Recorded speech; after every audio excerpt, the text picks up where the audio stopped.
আওয়ামী লীগের কর্মসূচির লিফলেট বিতরণের অভিযোগে নারায়ণগঞ্জ বন্দর উপজেলায় অভিযান চালিয়ে যুবলীগ ও স্বেচ্ছাসেবক লীগ সহ 4 জনকে আটক করেছে পুলিশ।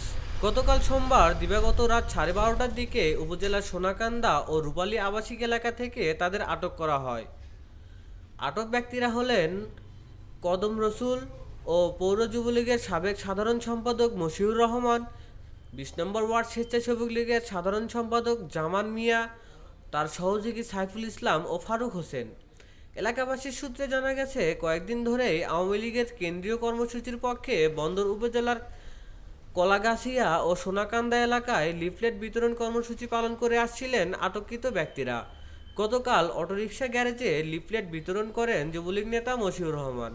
স্বেচ্ছাসেবক লীগের নেতা জামান মিয়া ও তার সহযোগীরা এ সংক্রান্ত একটি ভিডিও আওয়ামী লীগের ভেরিফাইড ফেসবুক পেজে আপলোড করা হয়। এরপর বন্দর থানা পুলিশ অভিযান চালিয়ে 20 নম্বর ওয়ার্ড স্বেচ্ছাসেবক লীগের সাধারণ সম্পাদক জামান সহ 4 জনকে আটক করে পুলিশ। আটকের বিষয়টি নিশ্চিত করেছেন বন্দর থানার ভারপ্রাপ্ত কর্মকর্তা তরিকুল ইসলাম।